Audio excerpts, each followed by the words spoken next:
Welcome back to another episode of the Ark Survival Guide. So, on episode 67, we started building this ridiculous base. This is actually sitting on the back of a Paracer, and we now have a walking fortress that can pretty much just destroy everything. It's completely ridiculous, but I love it. It's so much fun. We have a mobile land fortress that's almost completely invincible, and it packs a lot of firepower too.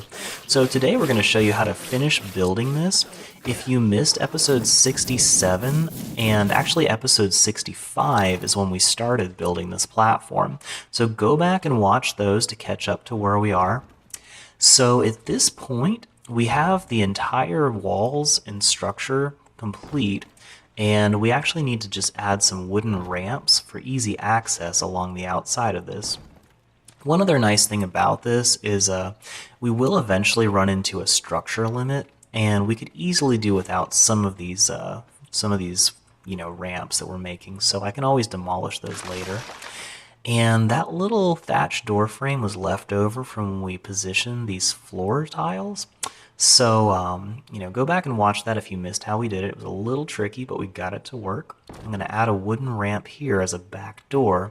So if we ever need to make a quick entrance to our base, we got a quick back door we can slip into without actually opening these huge doors and putting our dino in danger. And there is our Paracer. That's a nice view of its butt right there. And we're going to go ahead and close out that door. And check it out. We have a pretty spacious base in here. It's totally enclosed. It's really low to the ground, so we'll have to be careful of uneven ground. But check it out. We got a pretty high platform up here where we are pretty safe.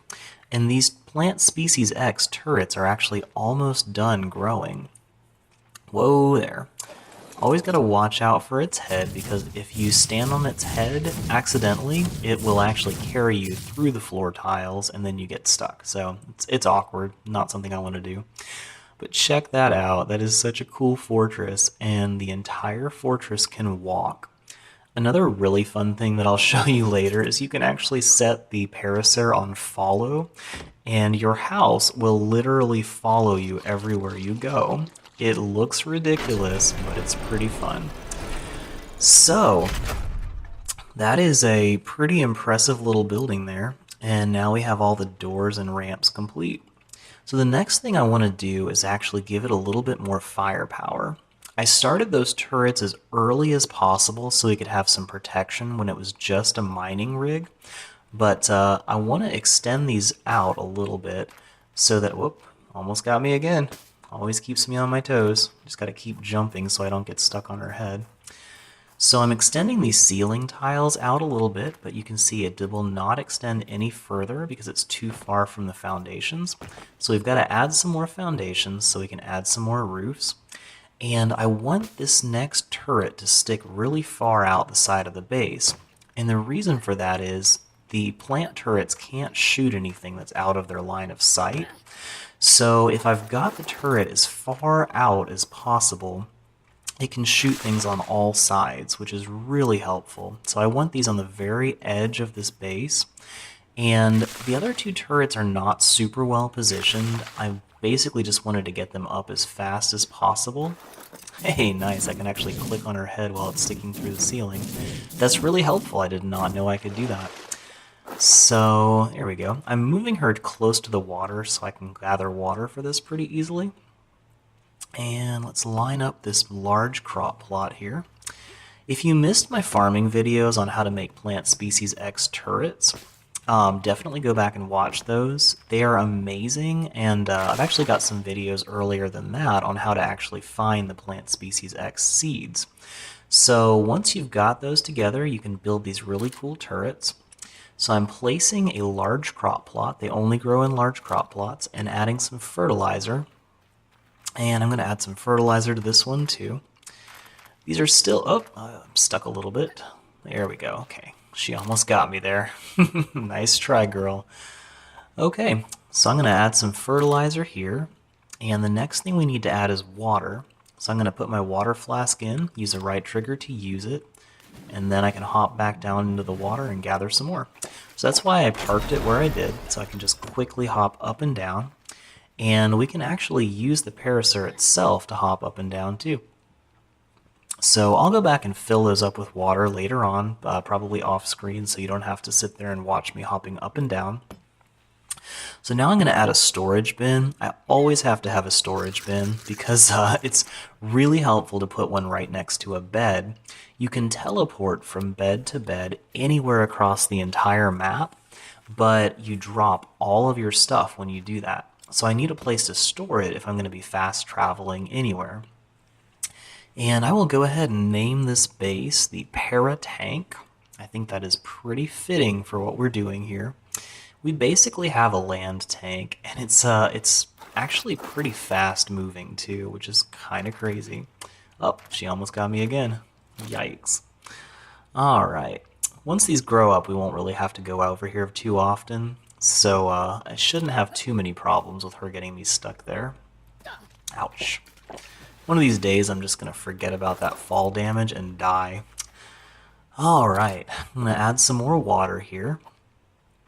And it takes a very long time for these plant turrets to grow, so I'm starting them as fast as possible. You can see the base looks kind of ridiculous in this configuration. I normally like to make everything nice and symmetrical, but, oh, what is he doing? Okay, Doedicurus sunk halfway through the base. That's cool. They do that sometimes, and the Ankylosaur is flying. Whatever. That's just a glitch that happens, and you just kind of have to deal with it. So I'm going to grab some Plant Species X seeds, and looks like I've got my two mobile bases parked too close to each other, and they're cutting off the door there. Yeah, it gets a little wonky when you build platforms on everything, but it is amazing. It's really fun to play with. So now I just need to add the seed, and that should start growing a Plant Species X turret in just a second. And in something like a day, it'll actually grow up to the point where it can start shooting stuff. But it looks like our... oh, there we go. Got our little seedling starting. And I'm going to move this away from the base so I'm not blocking the door. So check it out. We have these other turrets. Looks like they just matured as we were doing this. So let me double check this. Yes, they are done. Okay, cool. I'm glad we started them when we did, because honestly I was not about to go anywhere without these turrets active, just in case. So I'm holding down triangle and setting them to only attack dinosaurs, and I'm changing their range to high so that they'll attack stuff from pretty far distance. And so they're now set on only wild creatures and high distance. And let me bring my Pteranodon back to the base. And now you can get a pretty good view of what this base looks like. We've got it pretty well completed until these turrets grow up. And I'll probably add some more turrets on the other side to even it out, but for now we are just trying to get this thing to where it's functional before beauty. So let's take this thing out for a spin and you can get an idea of how this actually works. So it is moving along at a pretty good speed. It's sprinting right now, so I will run out of stamina. And, you know, we just toasted that dodo. It's not too hard to do, but I see a trike up here, and we'll see if we can test out the firepower against him. So we just ran out of stamina. We have a little trick that can help with that, but since we're so close to this trike, I'm just going to start shooting it. So you'll see just one of those turrets is in range, but if I turn my tank a little bit, we should be able to bring them both in range. And that just made really quick work of a Triceratops. You'll notice the turrets do a lot of damage, but they also stop the dinos from moving, so an enemy dinosaur can barely move towards you while the turrets are shooting you. Now, it's, you know, you can actually get attacked while the turrets are on a stationary base, but while you're on a Paracer, you can actually outrun stuff that's chasing you, so, I should be able to survive even an attack by like a Gigantosaur, which we have one out here. We trapped it in a valley a couple episodes back, so we hopefully won't be seeing anything from it. But if that thing ever does actually attack us, we should be able to at least slow it down long enough to run away. Just gonna grab some free hide here. There's just an endless supply when we're tanking around. Huh, I wonder if I can gather that flower. Looks like I can. Cool. I'll have to remember that.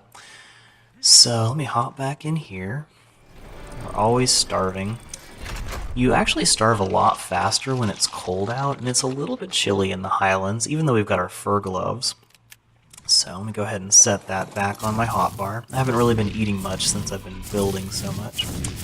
So I'm actually running kind of low on berries, but another great thing about a Paracer is it is great for gathering berries. Like you can see we got like maybe 20 berries in one hit. That time we got like 40. I mean, we're, getting a couple hundred berries in no time. It has an area effect where if it smashes the plants, that's just its right trigger normal attack that I'm using.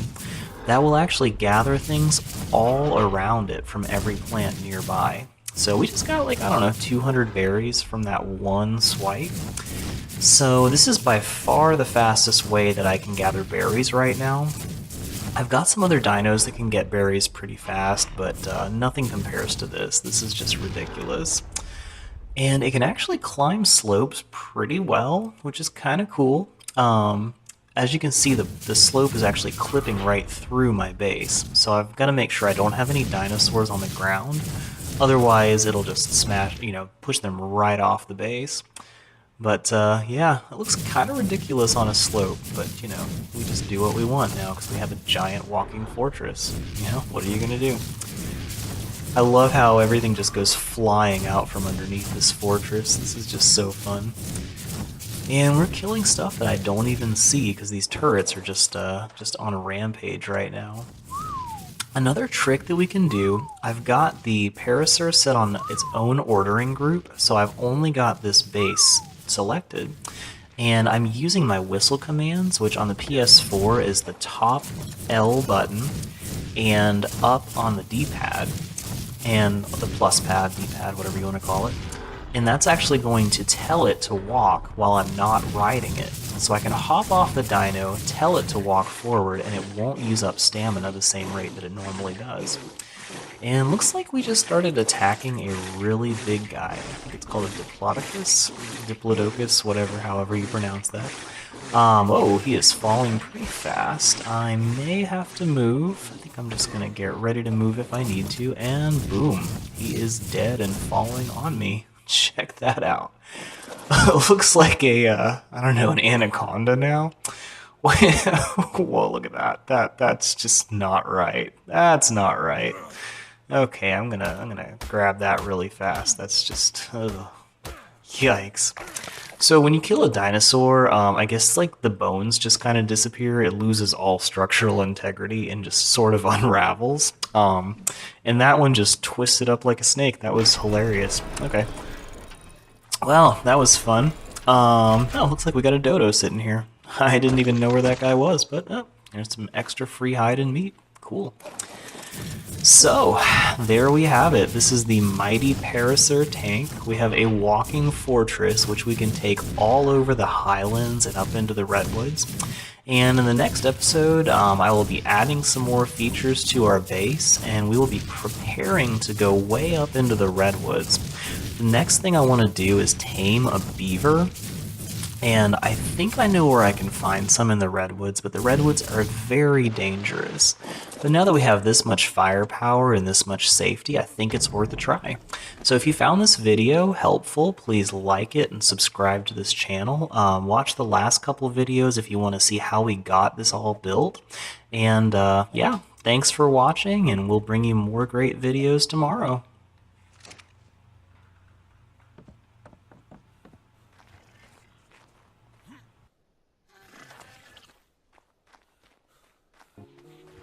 Thanks so much for watching our video from the Ark Survival Guide. This is an amazing game, and it's sometimes really hard to learn how to survive, but we are dedicated to teaching you how to not just survive, but how to thrive and have lots of fun on this amazing game.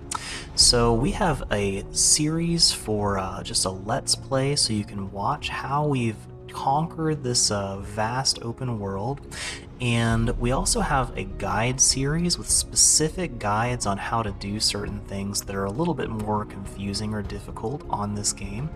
So be sure to like this video and subscribe to our channel. We are constantly creating new videos for you to enjoy, so you can travel through your journey on Ark with us and learn how to do everything you need to know to survive in this game.